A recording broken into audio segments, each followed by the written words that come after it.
Ada yang ingat titik kritis kalau di HACCP itu mempelajari apa? Karena ternyata di kehalalan pangan itu juga ada titik kritis.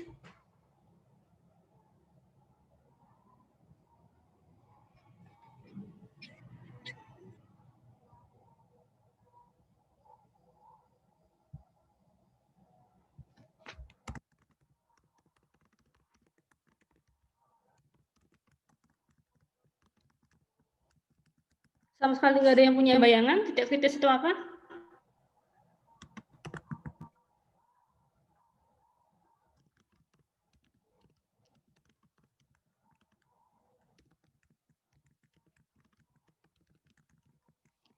Kita punya waktu sampai 4:30. Kalian mau tanya nanti mau tanya-tanya terkait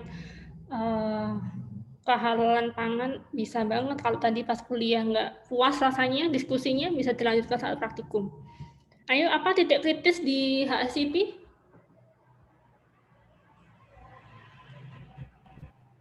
Langkah pencegahan, Bu. Langkah pencegahan yang bagaimana? Preventif. Ini siapa yang berbicara? Afif, Bu. Afif. Tindakan preventif untuk menjamin keamanan suatu pangan. Oke, yang lain ada yang punya pendapat? Tania, Bu. Saya, Bu. Bentar, Tania. Saya mendengar Bu. ada Tania tadi. Tania dulu. Apa Tania golongan? Ya. Golongan B, Bu. Oh iya deh. Kiwe sore ya. Ini kan semuanya golongan B. Oke, Tania gimana Tania? Kritikal pada HACCP itu menyangkut tentang kontaminasi yang krusial, Bu. Jadi untuk titik kritis pada HACCP ini membahas tentang cara atau titik dalam pengendalian bahaya. Jadi bahaya itu dapat dikurangi atau dapat dihilangkan. Terima kasih. Oke, itu pendapatnya Tania. Tadi satu lagi cowok siapa?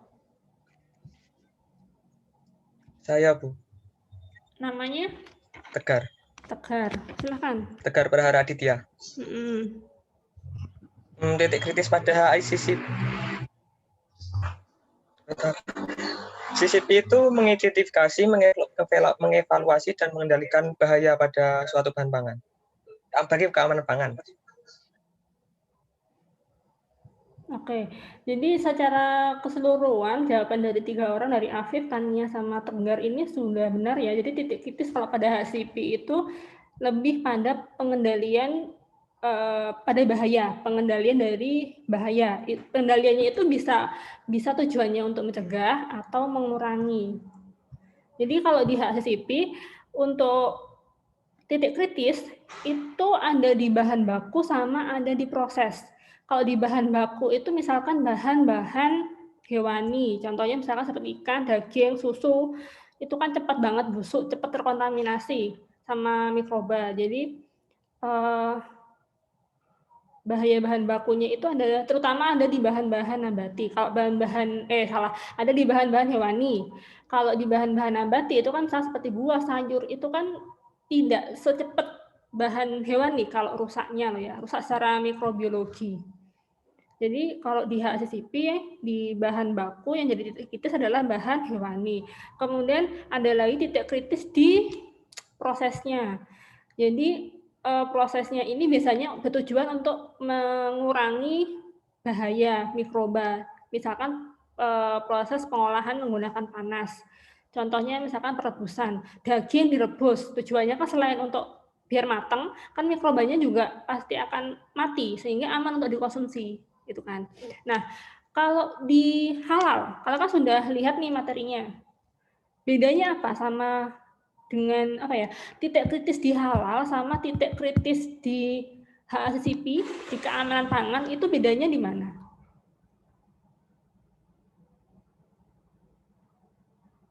Ada yang menemukan perbedaannya?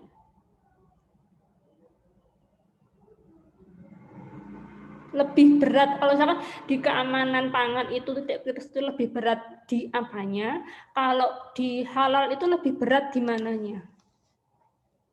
Sudah pernah bikin hasaplan? Mengidentifikasi analisis bahaya, kemudian menjawab pertanyaan pohon-pohon pertanyaan, sudah pernah? Dapat tugas itu nggak dari siapa ya pengelolaan? Bu Uun mungkin? Belum, Bu. Belum pernah? Kalau yang di pengawasan mutu bahas HACCP juga nggak? Iya Bu, HACCP. Itu CMP. pernah diminta untuk bikin dokumen halal? Atau mungkin di mana ya? Kalau yang halal enggak Bu. Kok dokumen halal. Dokumen HACCP? Nggak pernah. Nah, di MSPM?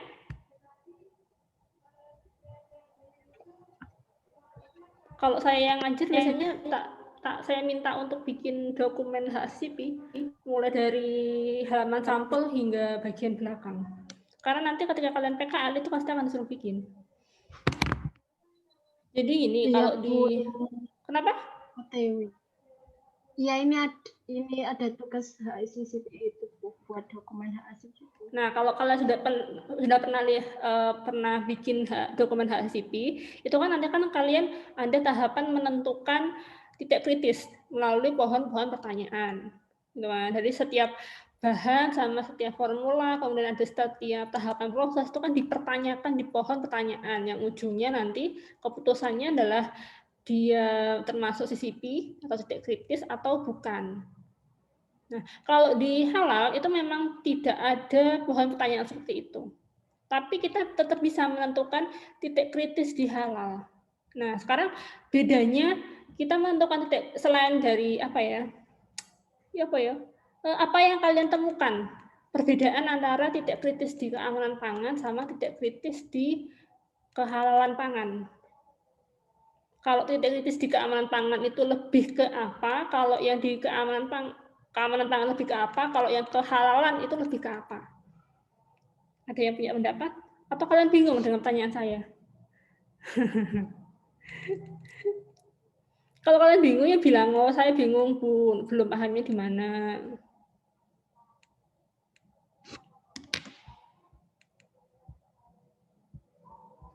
Sudah dibuka materi ini? Materi saya yang di e-learning tentang titik kritis kehalalan makanan dan minuman?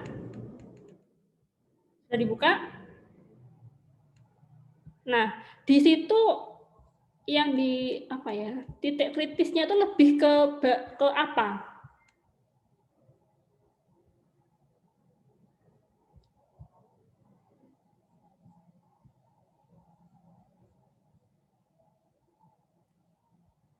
Ke bahan atau ke proses?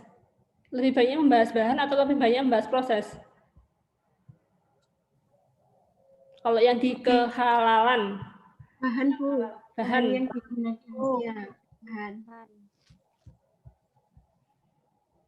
Ya, jadi kalau dari halal itu titik kritis itu ada di bahannya.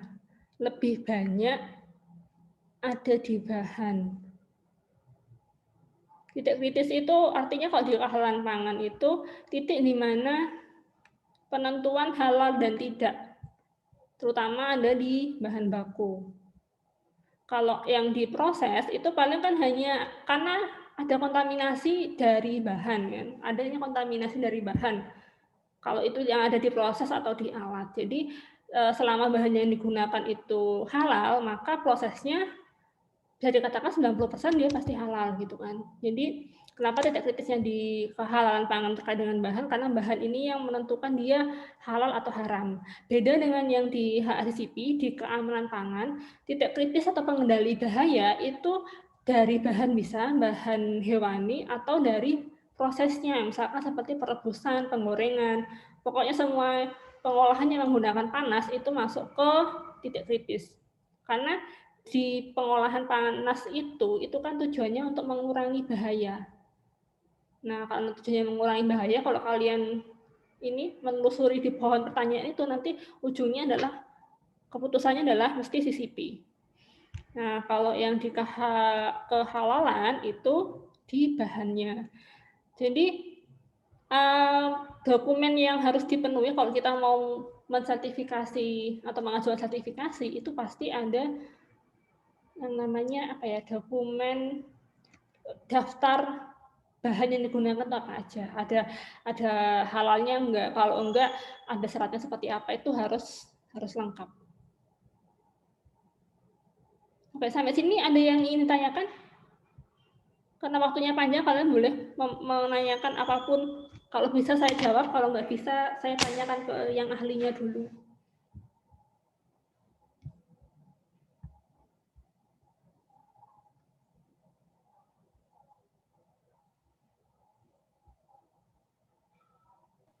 Saya Bu izin bertanya. Ya, ini siapa? Saya Sinta Umaha. Oke. Gimana, Sinta? Saya mau dari video kuliah tadi nggak apa-apa ya Bu? Gimana? Saya bertanya yang dari materi video kuliah. Iya, nggak apa-apa. Ya, tadi kan di videonya Bonita ada ketentuan khusus sertifikat halal. Produk boleh digunakan jika sertifikat halal belum kadaluarsa. Nah, bagaimana kita sebagai konsumen tahu bahwa produk itu diproduksi sebelum sertifikat halalnya itu kadaluarsa? Apa jelas suara saya? Oke, sebenarnya suaranya Sinta agak putus-putus. Intinya gini, yang saya tangkap ya, bagaimana cara kita mengetahui apakah sertifikat halal yang ada di suatu produk itu masih berlaku atau sudah kadaluarsa, gitu ya?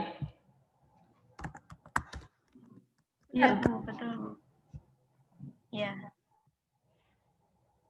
Ada yang punya jawaban, teman-teman yang lain? Saya lagi nyari contoh, sambil saya mencari contoh.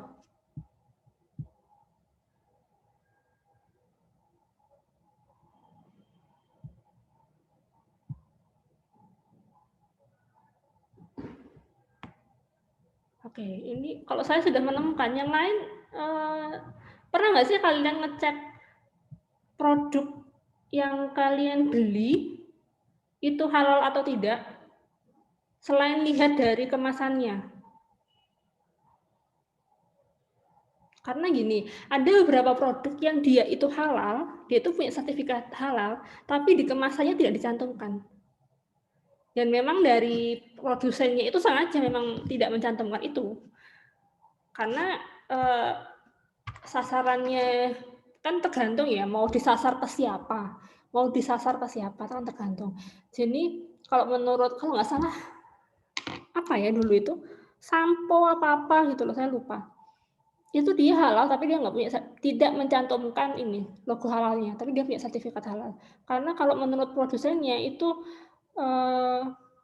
produknya dia itu untuk kalangan umum, dan apabila ada logo halalnya itu ada kekhawatiran dari produsennya ya, bahwa nanti konsumennya akan lari, karena untuk beberapa konsumen kalau ada logo halal itu eksklusif hanya untuk kalangan tertentu menurut beberapa pendapat konsumen gitu kan. Padahal sebenarnya kan kalau kita yang tahu kan sebenarnya nggak masalah ya, mau digunakan siapa aja sih. Kalau ada logo halalnya, ada sertifikat halalnya nggak masalah. Tapi kan beberapa orang yang sangat sensitif terhadap isu agama kan agak gimana gitu kan. Jadi dari beberapa produsen itu akhirnya produknya itu punya sertifikat halal tapi tidak mencantumkan logo halal. Nah, kita supaya tahu nih apakah apakah produk itu punya sertifikat halal atau tidak, lihat di mana? Ada yang tahu? Enggak ada yang tahu sama sekali.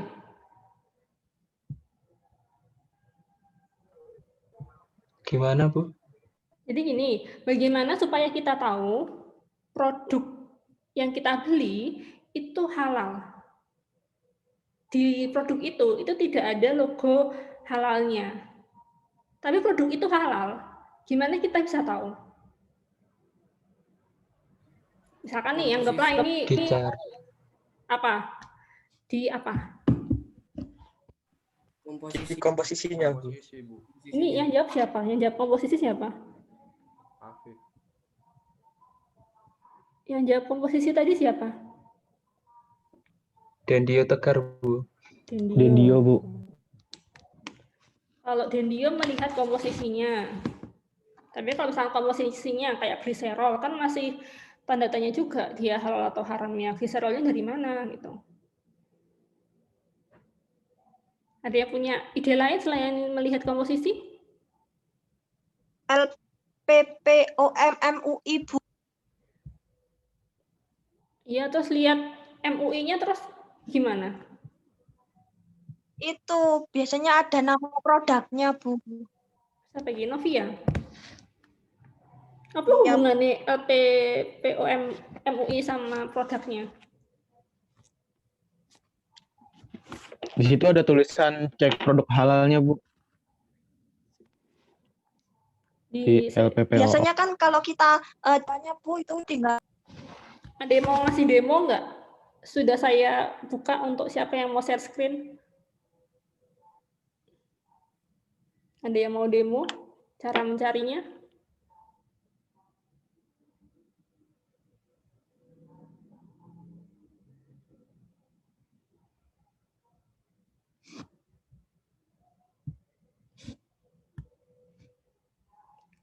Bu, mohon maaf dari handphone bisa boleh nggak, Bu? Boleh? Bisa kan? Ya. Mestinya bisa. Yudo ya? Yuda? Yuda. Ya, Siapa sih panggilanmu? Pras, Bu. Oh iya, Pras. Saya lama nggak ketemu kalian sampai lupa nama kalian, panggilannya siapa. Sudah berapa? Hampir 1 tahun ya kita nggak ketemu. Iya, Bu. Sudah keluar, Bu? Belum?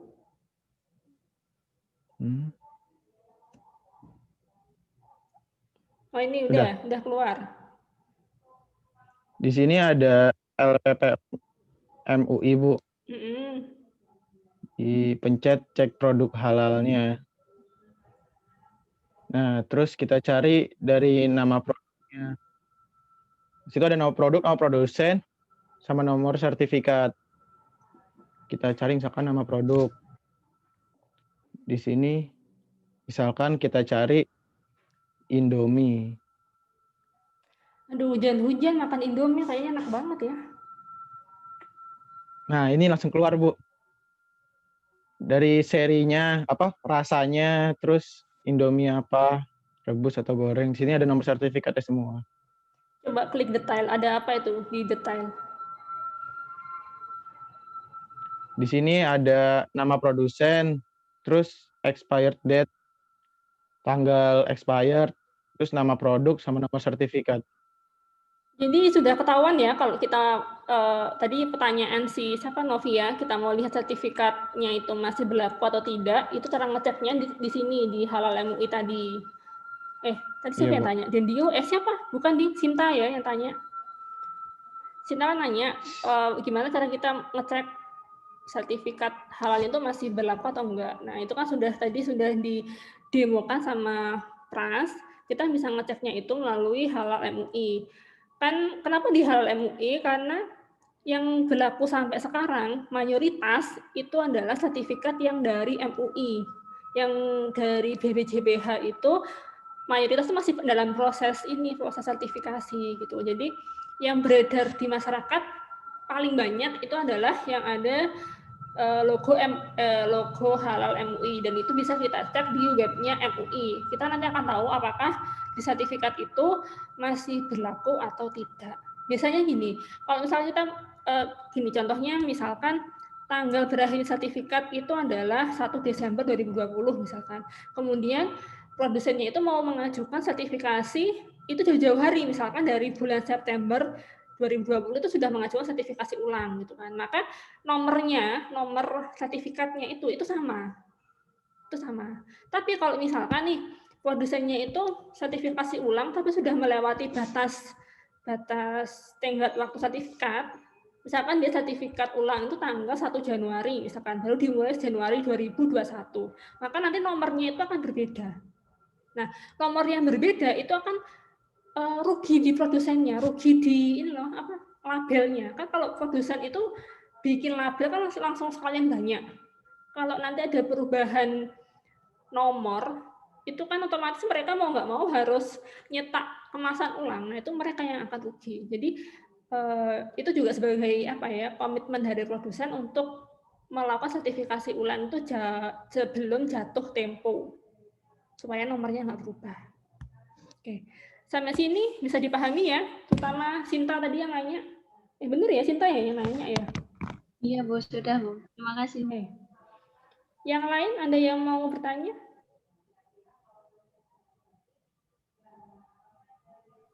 Bu, saya mau bertanya boleh, Bu? Siapa ini? Pras lagi, Bu. Oke. Bu, itu kan tadi kan yang di perkuliahan Ibu membahas kalau misalkan apa biaya daftar untuk halal itu kan 6 juta ya kalau nggak salah ya, Bu. Misalkan. Itu tuh per produk atau kayak misalkan Indomie nih. Indomie satu Indominya atau Indomie gorengnya sendiri-sendiri gitu loh, Bu. Produknya. Tadi kan kalau ada Indomie sore-sore bahas Indomie lagi, di Jember lagi hujan lagi ya. Pras ini tanggung jawab pokoknya. Kan misalkan bisa Bu, nanti malam ini yang ikut praktikum ini makan Indomie karena sore-sore mendung tadi habis hujan seharian terus yang dibahas Indomie. Indomie yang original, yang goreng original itu kan ada 2 kemasan, yang kecil sama yang besar, ya kan? Nah, itu masing-masing kemasan itu ada sertifikat sendiri. Kemudian misalkan contohnya lagi, jadi pokoknya per kemasan, per produk itu disertifikasi sendiri-sendiri. Karena bisa aja di pabrik itu bikinnya berbeda. Lainnya kadang berbeda. Prosesnya kadang berbeda, beda batch gitu loh, beda, kadang beda pabrik juga. Beda produknya jadi sama. Bukan per perusahaan gitu ya, Bu? Enggak. Jadi kadang produknya sama, tapi perusahaan itu ada, misalkan di Jember ada, di Jawa Barat, di Jawa Timur ada, di Jawa Barat ada. Produknya sama. Sertifikasi halalnya ya beda karena pabriknya, tempat pembuatannya beda. Misalkan yang banyak kayak gitu tuh kayak minuman mineral kayak Aqua. Aqua itu kan banyak ya produk pabriknya. Di Pasuruan ada, Jawa Tengah ada, pokoknya banyak lah. Itu sertifikatnya harusnya beda-beda. Karena tempat pembuatannya beda-beda, standarnya beda. Kok standar pabrik biasanya sama. Cuman kan yang mengoperasikan beda, ya semuanya bisa beda alatnya sih. Beda. Jadi harus satu-satu. Makanya sertifikasi halal itu sangat ketat dan sangat ya bisa dibilang mahal sih. Karena ya itu tadi. Bahkan beda kemasan itu sendiri juga, beda ukuran kemasan loh ya. Itu harus disertifikasi semua. Gitu. Oke, Bu, terima kasih. Oke. Dan MUI itu termasuk lembaga sertifikasi halal yang paling bagus ya sedunia. Usianya kurang lebih udah 30 tahun mereka memperjuangkan halal itu sehingga punya prosedur yang namanya serol. Apa ya, saya lupa namanya. Serol itu singkatan dari apa? Intinya prosedur untuk sertifikasi halal gitu. Dan itu sudah menjadi rujukan sertifikasi halal tingkat dunia. Jadi tiap negara itu biasanya memang punya lembaga sertifikat halal sendiri-sendiri. Kalau di Indonesia ada MUI, di luar negeri beda-beda. Gimana ya? Saya punya catatannya, tapi cuma lupa. Tapi intinya tiap negara punya ini sendiri. Lembaga sendiri-sendiri. Cuman sayangnya Indonesia itu apa ya? Bukan destinasi wisata halal kok. Jadi kalau misalkan seperti di Thailand, di Jepang itu mereka punya destinasi wisata halal khusus bagi para muslim yang mau mau berwisata khusus halal di sana itu sudah ada sendiri gitu kan. Kalau di Indonesia tuh kayaknya saya sih belum pernah dengar ya khusus halal gitu. Ya mungkin yang pertama karena di sini memang mayoritas muslim sehingga kita percaya aja bahwa makanan yang disajikan itu halal gitu. Padahal kan juga belum pasti juga. Itu sih yang memang kalau saya sendiri, saya pribadi sangat menyayangkan itu di situ. Oke, ada yang mau bertanya lagi?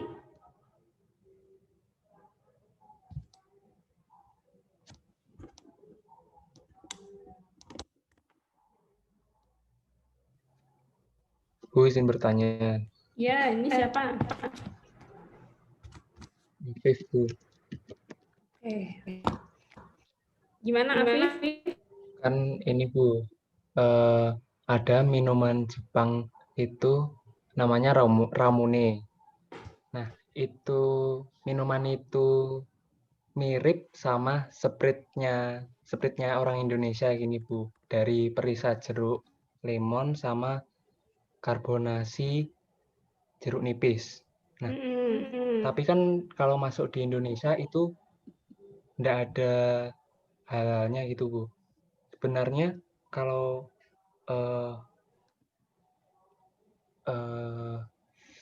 untuk mendapatkan kepastiannya itu bagaimana Bu, selain itu Bu, selain dari MUI-nya itu Bu, walaupun sudah mendapatkan izin dari BPOM Bu, apakah harus melihat kayak kandungan gulanya atau apanya gitu Bu?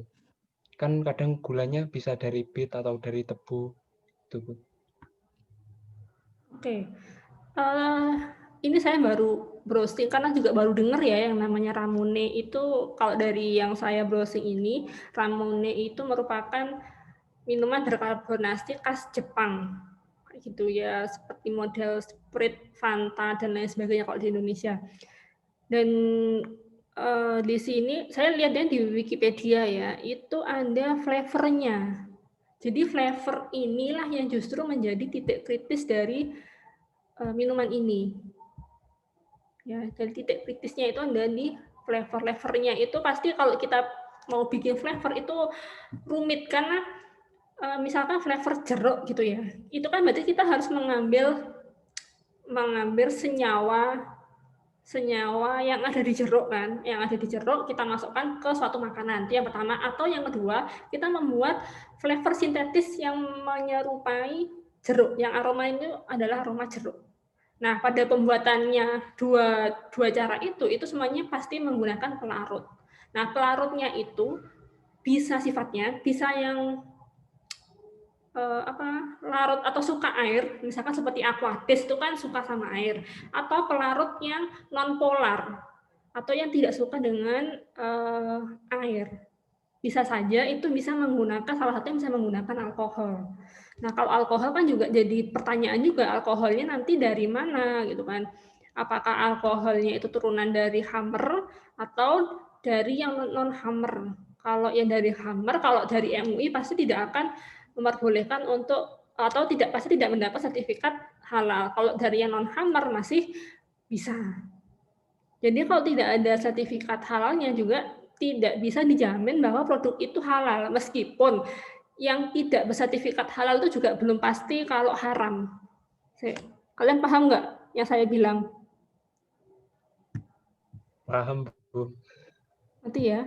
Jadi kalau dia tidak ada logo halalnya, itu belum tentu dia haram. Ya.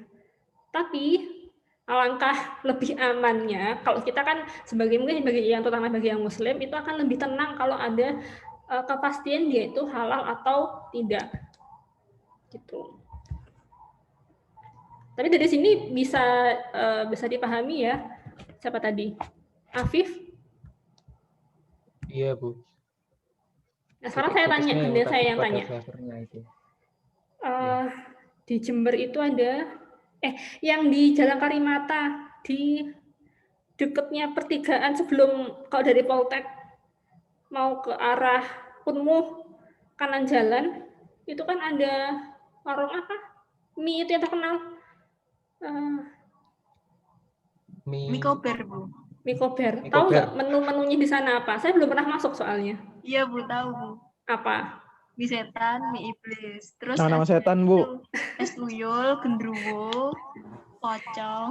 Sinta ini kayaknya pelanggan tetap ini. Sinta magang Bu, terakhir Bu di situ. Magang. Itu langganan, Bu. Nah, setelah kalian pelajari tentang kehalalan pangan, kira-kira tetap mau ke sana atau enggak? Nah, itu Bu bingung. Bu, saya juga mau tanya. Itu nggak mungkin bisa dapat sertifikat halal ya, Bu? Kalau MUI enggak. Kalau menurut versinya MUI, sesuatu yang apa ya istilahnya, cenderung membuat kita lupa dan namanya itu adalah nama-nama yang kurang baik, itu tidak akan mendapat sertifikat halal. Contohnya tadi seperti mie setan. Saya dulu pas kuliah juga sering kok makan mie setan. Saya kuliah di Malang itu sama teman-teman sekosan juga makan mie setan gitu ya. Cuman setelah tahu loh ya jadi agak kecewa sebenarnya. Ya sebenarnya itu contohnya mie setan yang berhubungan dengan setan-setan, tuyul, genderuwo dan lain sebagainya itu nggak boleh. Termasuk juga soju. Soju kan ada soju halal. Pernah dengar ya? Soju halal, bir halal. Mungkin ada yang pernah dengar. Tapi ada kalau misalkan kalian mungkin ke supermarket besar itu ada yang namanya soju halal.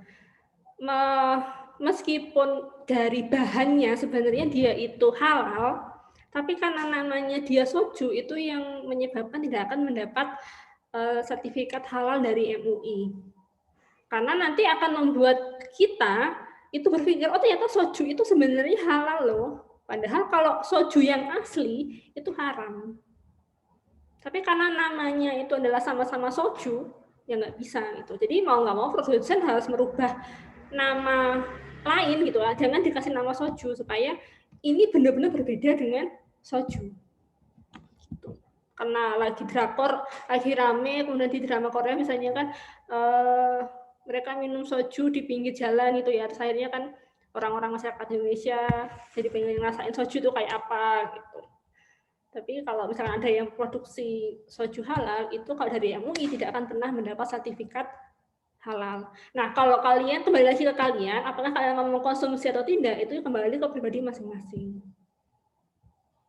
Ya karena gini, agama itu kalau mungkin di agama Islam ya, itu kan ada banyak persepsi. Ada yang ikut ulama ini, ada ikut ulama itu, gitu kan. Dan masing-masing ulama kadang ilmunya juga berbeda-beda. Kalau dari MUI seperti itu, yang sudah jadi standar di Indonesia. Kalau menurut ilmunya yang kalian pelajari itu berbeda dan kalian memahami itu sebagai sesuatu yang benar, ya nggak apa-apa. Dijalanin aja, asalkan tidak sampai merugikan orang lain. Gitu. Itu kalau pendapat saya seperti itu. Jadi kalau Sinta mau makan di mie setan karena menurut Sinta itu oke, nggak masalah, ya nggak apa-apa gitu. No problem. Sinta ketawa-tawa.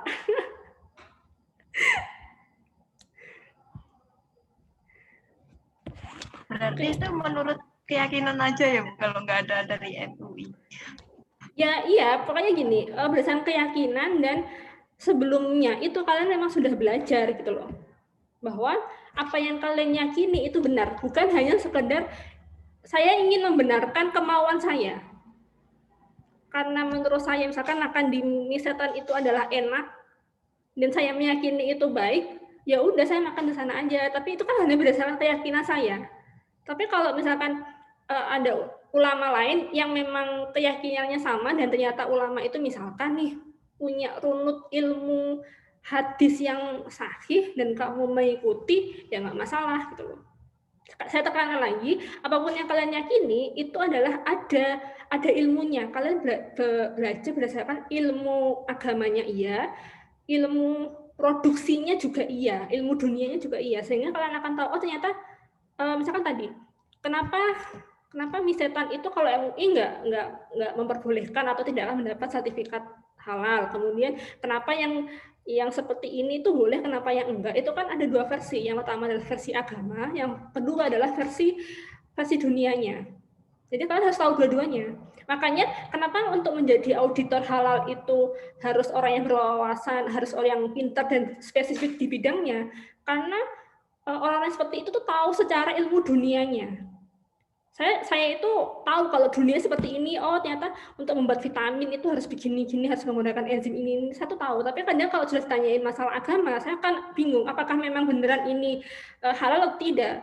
Nah, karena itu yang bagian agama itu diserahkan pada yang MUI-nya, orang-orang ulamanya, untuk memberikan fatwa apakah ini halal atau tidak berdasarkan agama. Jadi kalau auditor itu mereka mengaudit berdasarkan ilmu dunia, kalau yang MUI nanti berdasarkan agamanya. Disatukan, nanti kalau dari dunia itu begini-gini, disatukan dengan yang dari ilmu hadis, ilmu Al-Quran, dan lain sebagainya itu diramu, jadikan fatwa, keluarlah fatwa. Jadi ya agak bingung sih. Sama seperti vaksin. Ya mungkin ini calon ibu-ibu dan calon bapak-bapak nanti kalau punya bayi itu kan vaksinnya banyak dan harganya juga ya lumayan gitu kan. Dan vaksin itu kan juga ada yang halal, ada yang tidak. Gitu. Kalau dari MUI vaksinnya itu diutamakan kita menggunakan vaksin yang halal. Apabila tidak ada vaksin yang halal, menggunakan vaksin yang haram itu boleh karena berkaitan dengan nyawa kita. Misalkan seperti mau haji. Mau haji itu kan kita harus suntik vaksin apa ya namanya itu? MERS. Ada yang sudah haji kah di sini atau umroh? Suntik apa namanya? MERS, Bu. Masuk PES. MERS. Oh, MERS. Oh iya, MERS itu kan saudaranya COVID, ya yang menyebabkan COVID, saudaranya SARS-CoV-2. Nah, itu kalau dulu itu pernah jadi apa? Polemik karena waktu itu ya ginilah, orang mau haji, masa vaksinnya mau itu adalah vaksin haram gitu kan. Dia ada beberapa orang itu yang nggak mau itu gitu kan. Ya, tapi kan dipikir lagi lah daripada pergi haji terus tiba-tiba kena virus terus meninggal, ya mending mana? Kan ya mending ikut vaksin meskipun vaksin itu haram, tapi karena itu tujuannya baik untuk menyelamatkan nyawa manusia, maka diperbolehkan. Gitu. Ya, jadi berat sih belajar dua hal, dunia iya, agama iya. Gitu. Jadi beberapa hal itu kita ikut sama yang lebih ahli, karena kita kan nggak mungkin ahli dalam semua bidang. Jadi kita untuk beberapa bidang, kita misalkan kalian yang gizi tahu kan masalah gizi dari A sampai Z, tapi kalau misalkan masalah apa itu kan kalian nggak tahu. Jadi kalian bisa bertanya pada yang ahlinya. Di sini ada yang non Muslim nggak? Saya mau tanya. Nggak ada, tak?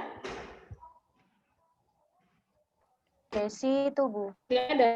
Saya, Bu. Mana? Siapa namanya? Desi, Bu. Mana Desi? Kok saya belum menemukan. Des, saya nanya. Iya, Bu. Bedanya, kalau sudah diolah jadi makanan ya, daging babi sama daging sapi itu beda tak rasanya? Beda, Bu. Kalau daging sapi itu lebih berserat, Bu. Kalau daging babi nggak terlalu berserat gitu, Bu. Kayak lebih kenyal gitu. Jadi ketika dimakan tuh benar-benar juicy gitu ya? Apa ya juicy itu? Lemaknya tuh bikin, iya, Bu, bikin penuh di mulut gitu ya? Iya. Iya, Bu. Tapi agak sulit ya membedakan antara daging babi sama daging sapi. Kalau sudah diolah. Kalau menurut saya langsung ketahuan sih, Bu, yang mana daging babi, yang mana daging sapi gitu. Karena kan kalau daging sapi itu kan lebih berserat gitu, kayak teksturnya itu nggak apa ya, Bu, nggak halus gitu kan. Ada kayak urat, bukan urat sih, otot-ototnya gitu, Bu. Kalau daging babi benar-benar halus ya berarti? Tapi tergantung ya, Bu. Tapi kalau dia kayak disemur, itu kan memang benar-benar cara fisiknya itu kelihatan seperti benar-benar sama gitu. Tapi ya, kalau sudah dirasain berbeda. Karena dulu saat saya SMA itu saya pernah field trip ke Bali waktu itu. Dan dari travelnya itu memang sudah menjanjikan bahwa makanannya nanti halal gitu. Cuman waktu itu ada kendala, jadi bannya bocor di mana ya? Di Bali yang kok saya lupa ya. Saya sudah setahun nggak jalan-jalan jadi lupa tempat. Di Bali yang danau itu di mana? Yang dingin? Yang jalannya berkelok-kelok? Bedugul, Bu. Bedugul. Nah, di Bedugul itu waktu itu sudah sore kalau nggak salah. Sore ya nggak salah.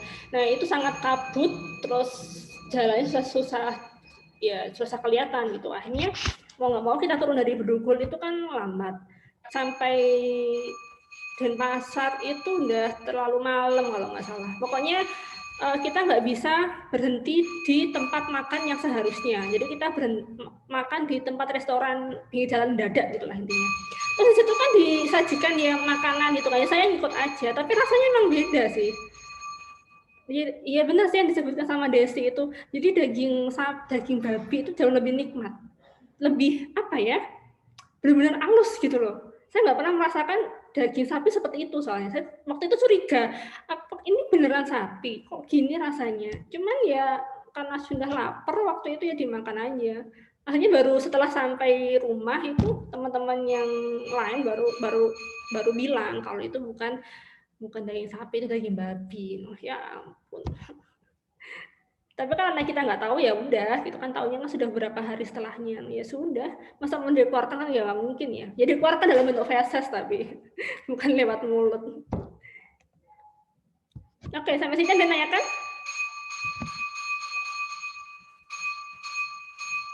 Jam 4:04 atau sudah?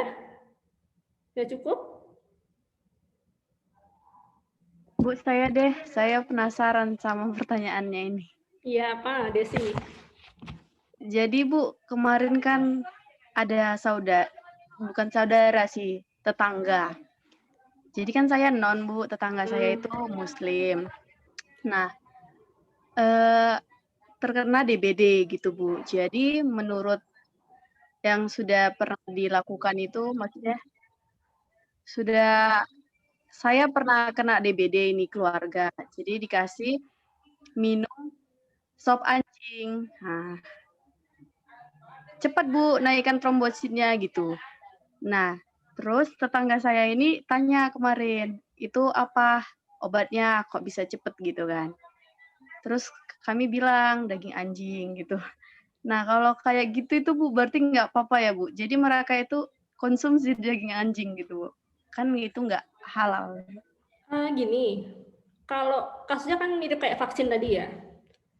Jadi bahan apapun kalau tidak ada penggantinya, kita boleh mengkonsumsi yang haram. Kalau tidak ada penggantinya. Nah, kalau ada penggantinya, maka kita yang Muslim itu wajib mengkonsumsi yang halal. Nah, sama seperti yang anjing tadi, kalau misalkan ada penggantinya, ya memang lebih baik disarankan untuk yang pengganti itu, gitu loh. Mending kalau menurut saya diarahkan ke sana. Tapi kalau ternyata tetangganya nggak apa-apa, ya sudah, resiko ditanggung pribadi. Yang penting kan dari Desi dan keluarga sudah memberitahu gitu loh. Dan sebenarnya sih kalau saran saya sih mending diarahkan ke yang lain. Gitu. Soalnya apa ya, agama itu kalau di Indonesia sangat sensitif ya. Ya mungkin beberapa orang yang tidak bermasalah dan mau mengkonsumsi, kita kasih, misalnya Desi ngasih itu, nggak masalah. Tapi mungkin bagi orang lain kan, kok gue dikasih anjing, kan malah agak ribet juga. Jadi mending ditawarkan, yang pertama ditawarkan yang lain dulu, lain kali loh ya, ditawarkan yang lain dulu, baru kalau misalkan mereka memang bersikukuh mau itu, ya udah kasih aja. Itu ya Des? Iya Bu, karena memang kemarin sudah ditawari kan Bu, banyak cara, misalnya itu buah vita kan bisa. Terus tapi ya gitu yang kayak Ibu bilang tadi, mereka itu mau karena sudah lama, kalau nggak salah udah seminggu lebih gitu Bu. Jadi ya udahlah nggak apa-apa untuk obat gitu. Nggak ke dokter kan? Ke dokter Bu, tapi nggak tahu makanya. Ya udah, yang penting kan istilahnya Desi kan sudah memberikan opsi yang lain gitu loh, nggak yang langsung sama memberikan itu gitu kan. Sudah memberikan opsi yang lain, setidaknya kewajiban dari Desi udah gugur dan itu kembali lagi pada mereka. Kalau bagi mereka sudah tahu itu haram dan tetap mengkonsumsi, ya udah, gimana lagi? Kalau saya sih soalnya kalau dari saya pribadi tipenya yang terserah lu gitu loh. Yang penting apa ya, sudah diberitahu seperti ini keputusan akhirnya ya terserah yang lain, monggo silahkan. Tapi ya kalian kalau mau menurut saya ya monggo, kalau nggak mau menurut saya ya nggak apa-apa. Nanti dikira saya radikal lagi karena boleh melakukan hal ini hal itu gitu. Sekali lagi segala hal itu dipelajari dari segi agamanya iya dan dari segi dunianya iya. Biar nggak apa, biar gini, kenapa harus seimbang? Karena kalau hanya dunia aja, misalkan seperti halal tadi ya, kalau hanya dari segi dunia aja semuanya itu boleh dari segi dunia, tapi kalau ternyata dari agama itu kan ternyata ada batasannya di agama. Misalkan seperti Hindu itu nggak boleh mengkonsumsi daging sapi misalkan, atau mungkin di agama lain tidak boleh mengkonsumsi apa, itu kan ada batasannya di masing-masing agama. Jadi harus tahu agamanya kita apa, ternyata di agama kita mengaturnya seperti apa. Tapi kalau ternyata orang lain tuh punya pendapat yang berbeda, ya monggo. Ternyata keyakinannya berbeda, ya monggo, silakan aja. Kalau saya sih begitu. Kalau kalian tidak begitu, ya nggak apa-apa. Ada lagi yang tanyakan? Sudah cukup? Bu, saya mau nanya deh, Bu. Terakhir, Bu. Ya. Boleh, Bu. Terakhir, Bu. Kalau misalkan makanan ekspor impor gitu, Bu. Itu berarti melalui 2 sertifikasi ya, Bu? MUI luar negeri sama MUI Indonesia. Misalkan dari Indonesia mau ke Jepang gitu, Bu. Bentar. Saya carikan contoh iya, Bu. dulu.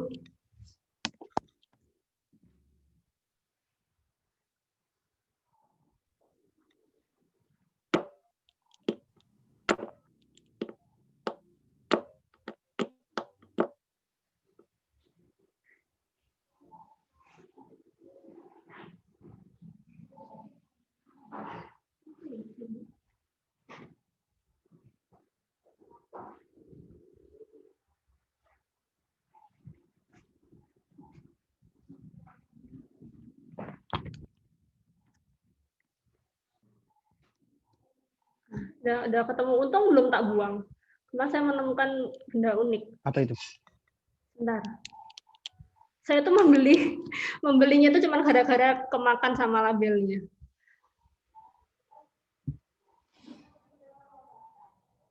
Jadi tadi Pras itu nanya apa misalkan produk impor kita impor itu, atau misalnya kita ekspor itu, logo sertifikat halalnya gimana? Apakah dari MUI harus dapat atau seperti apa? Oke, saya jelaskan yang pertama dulu. Nah, udah kelihatan ya. Jadi di dunia itu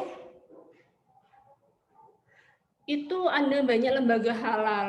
Misalkan di Singapura itu ada Majelis Ugama Islam Singapura atau MUIS, ini yang mengeluarkan sertifikat halal. Ini logonya, ini alamatnya, dan ini adalah kategorinya. Ada yang slaughtering itu apa, penyembelihan, ada raw material, ada flavor. Jadi tidak semua lembaga halal itu mensertifikasi ketiganya, tidak semua. Jadi misalkan seperti ini Brunei Darussalam, itu hanya yang slaughtering aja, yang raw material sama flavor enggak. Ini ada di dunia ini berarti ada banyak juga, 45, sampai South Africa juga ada. Dan apabila kita impor, apabila di produknya itu sudah ada logo halal dari sini, dari lembaga-lembaga ini, itu berarti boleh kita konsumsi. Karena sudah dianggap bahwa produk itu halal, dan banyak sekali. Ini ya. Nanti saya kasih minggu depan saat praktikum, karena praktikum nanti berhubungan sama produk-produk halal. Daftarnya nanti saya kasihkan.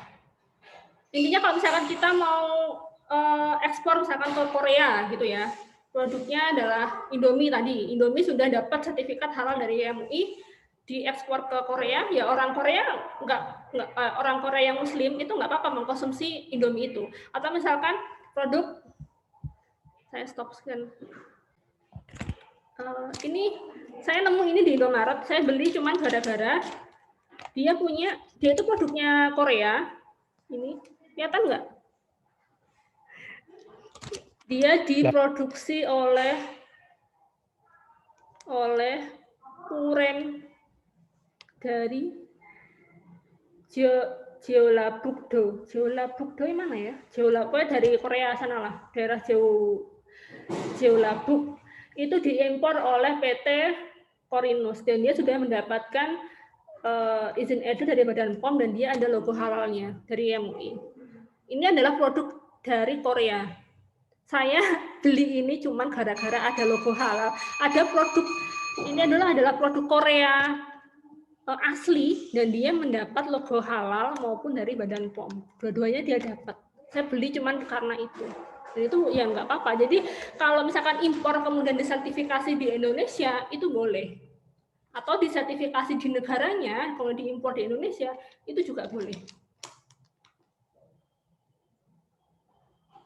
Tapi ini ternyata pedes banget ini.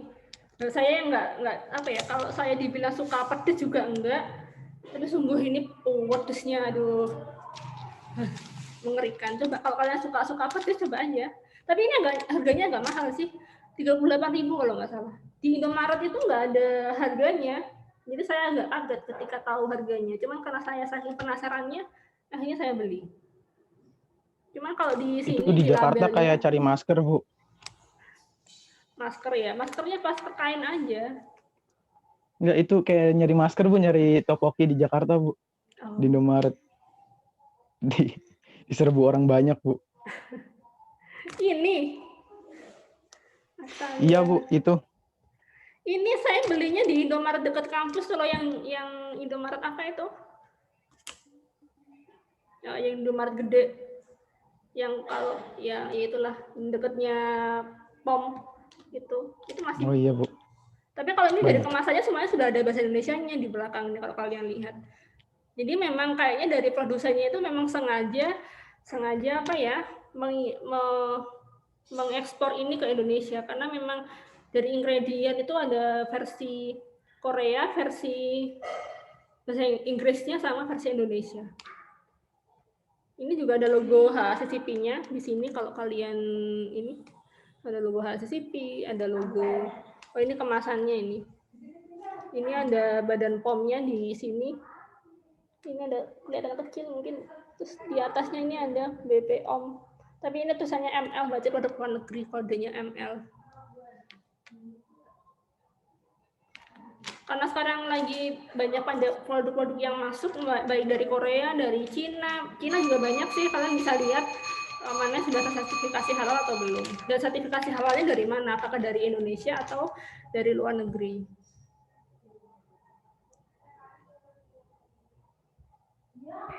Bagi yang tidak atau terkendala dengan jaringan, nanti jangan khawatir. Pokoknya kalian absen di LMS itu sudah saya anggap masuk. Tapi yang rekaman nanti saya upload di YouTube kalau misalkan kalian mau mendengarkan lagi. Ya, semoga mendengarkannya bukan karena suara saya ya. Suara saya nggak enak didengar soalnya. Tapi diskusinya yang membuat kalian ingin mendengarkan lagi misalkan. Oke, ada yang bertanya lagi?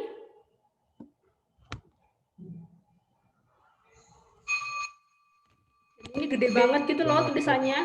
Halalnya tuh gede. Biasanya kalau produk Indonesia tuh nggak ada. Kayaknya mereka pengen ini deh, pengen menunjukkan bahwa oh iya produknya itu yang benar-benar halal gitu. Jadi dipasang gede, dipasangkan langsung kelihatan mata gitu. Nggak ada lagi tanyakan? Udah? Cukup kayaknya. Oke, dari Pras sudah. Yang lainnya sudah? Cukup? Sudah, Bu. Oke, sudah jam 4 ya. Keluarga di rumah sehat? Alhamdulillah, Bu. Alhamdulillah sehat, Bu. Ini di rumah semua atau ada yang di kosan? Di rumah, Bu. Di rumah, Bu. Di rumah, Bu. Ini yang paling jauh siapa? Pras? Desi, Bu, di Medan. Sungguh, Des, kamu di Medan ini, Des? Iya, Bu. Paling jauh, Bu. Di Medan lagi panen apa?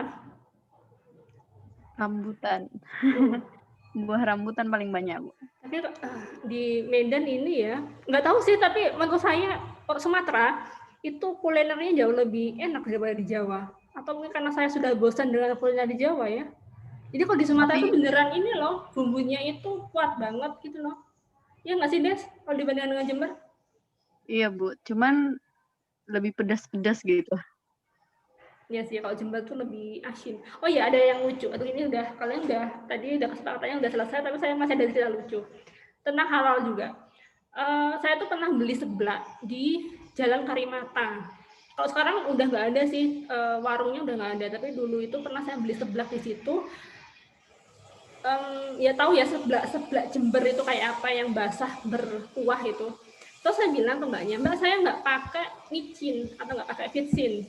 Karena menurut saya seblaknya itu udah gurih asin banget gitu loh. Jadi karena saya nggak gitu suka dengan asinnya Jember, saya bilang ke mbaknya, saya nggak usah pakai micin. Maksud saya supaya nggak terlalu asin dan nggak terlalu gurih gitu.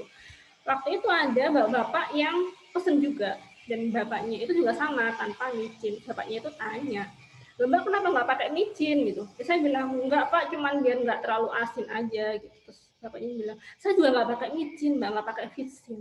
Tapi karena vitsin itu haram gitu ya. Kan saya kaget, vitsin haram. Haram dari mana gitu? Bapaknya itu bilang apa ya? Saya lupa bapaknya bilang apa. Ya cuman kalau dibilang haram sebenarnya juga enggak. Oh ini, menurut bapaknya itu micin itu enggak haram, jadi bapaknya itu pakai semacam micin tapi bukan micin, bukan micinnya pada umumnya, tapi bapaknya juga pakai micin. Pakai apa gitu saya lupa. Pas saya jadi mikir, sebenarnya apa sih bedanya micinnya bapaknya sama micin penjualnya? Karena menurut saya itu adalah hal yang sama. Nah, itu adalah bukti bahwa bapaknya itu hanya mengikut kata orang, mungkin kata gurunya atau siapa, tanpa tahu bahwa sebenarnya dua hal itu adalah hal yang sama. Antara micin penjualnya sama micin versi bapaknya, itu sebenarnya kalau saya runut, itu adalah dua hal yang sama. Gitu. Jadi kan saya juga mikir, aduh ini bedanya apa? Saya lupa bapaknya itu yang digunakan apa gitu loh. Micin versi apa, tapi sebenarnya itu adalah hal yang sama. Kalau nggak salah, yang menurut bapaknya haram itu adalah golongan Masako, terus Royco, itu adalah yang haram. Yang tidak haram, yang menurut bapaknya halal, itu adalah yang Ajinomoto yang murni itu loh, tahu ya? Nah, padahal itu sebenarnya adalah hal yang sama, karena di keduanya itu mengandung monosodium glutamat, penguat rasa mononatrium, atau ada juga glutamatnya, mononatrium glutamat MSG. Ada MSG-nya sama-sama, tapi kenapa bapaknya mikirnya beda gitu kan? Saya juga mikir-mikir jadinya. Itu padahal sudah bertahun-tahun yang lalu ya, tapi saya selalu ingat sampai sekarang. Kalau pingin beda, mending langsung aja pakai yang dari jamur murni ya, bukan yang totole. Totole itu tahu ya, totole itu memang dari jamur, tapi kalau lihat di komposisinya dia itu juga masih mengandung MSG. Jadi ya sama aja dengan micin atau sama aja dengan Masako sama Royco.